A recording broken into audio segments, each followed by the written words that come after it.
Hello, AP. How is everyone? I miss you very much. But I am getting some work back on a modest proposal, and I think it might be helpful if I jump on and explain a few things. This is satire.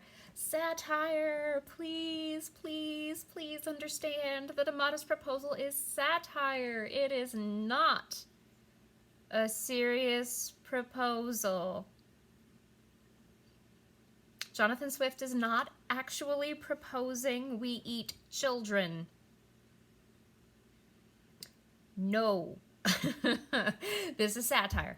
And remember the definition of satire, right? Satire is intentionally humorous, absurd, ridiculous, so as to point out the flaws in society, to mock them, and by mocking them, to make people pay attention, right? So let's think about a modest proposal, right, for preventing the children of poor people in Ireland from being a burden on their parents or the country. What you need to know, let me back up, okay, that in the 1700s, Ireland was owned by, if you will, property of England, all right? And what England was doing was they were using Ireland and all of their exports, all of their goods, all of their labor, all of their economy to benefit England as the conquering force, right, as the colonizer. But they were not investing anything back into the Irish economy. So Ireland itself was significantly struggling at this point. There were a lot of homelessness. There was a lot of homelessness. There was a lot of starvation. There was a lot of absolute poverty and people just struggling to survive.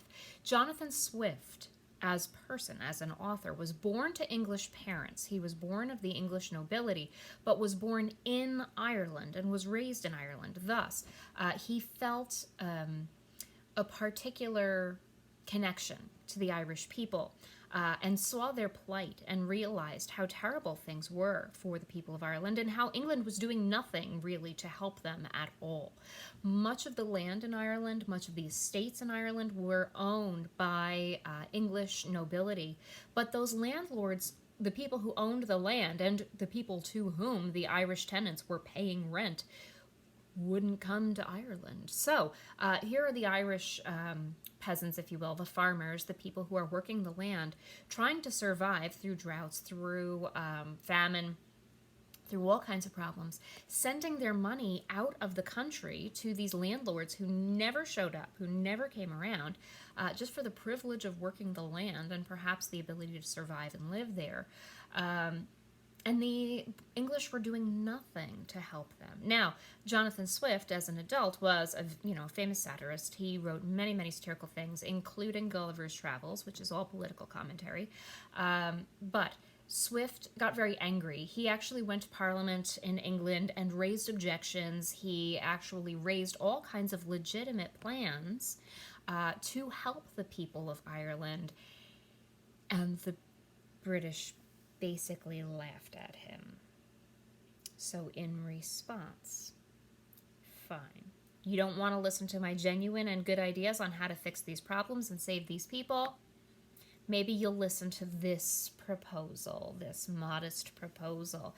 Maybe, since you're already cannibalizing the country by abusing the people and by taking all of their goods and all of their economy and everything that they need to survive and not giving anything back to them, not helping to take care of them in any way, shape, or form, since you're fine with that, then I'm sure you would be fine and have no objections at all to just eating the babies. I mean, let's think about it, You're already cannibalizing the parents. Why not destroy the children as well? Sarcasm. Please look for the sarcasm. He does not actually want us to eat babies, okay? This is all a satirical attempt to mock those who are in power, to really offend the British, and to make them realize what the conditions are and how horrible their treatment of the Irish is. So look through this essay again. I want you to think about this from the perspective of social commentary. Okay, social commentary. Swift is making statements about the conditions of life in Ireland in the 1700s, and he's asking the government to please pay attention to this. Get involved. Do something productive. Use logical means to help these people. Care about the people who are providing economy for you, okay? So go back through it. Look for his sarcasm. Look for his ethos. Look for the irony. It is rife with irony, right? How many times does he present himself as an academic, somebody who's very well studied, somebody who's so knowledgeable, somebody who knows exactly what he's talking about here? He's done the research, right? He's got the figures, he's got the facts, only to present the most absurd policy and the most absurd proposal we could imagine, right? So consider that the juxtaposition of the tone and the idea that he's proposing. Go back through this, if you would, please, and very carefully look at how and where and why Swift is being sarcastic to try to get some kind of assistance, government intervention, or just a change of heart for people who own this property to try to help the suffering in Ireland. Okay? So try it again. Good luck. Email me with questions, okay? I am here. I'm still here, and I am sitting at my keyboard right now today, waiting for your questions. So please feel free. All right, send me questions if you have them. But I do want you to work with a partner today. I want you to talk this through. Talk about how ridiculous it is. Talk about how absurd this proposal is. This is ridiculous. Can you imagine living in the 1700s and having somebody just hand you this pamphlet and say, "Look at what I just found. Look at what this guy is saying. What do you think of this?" This is crazy.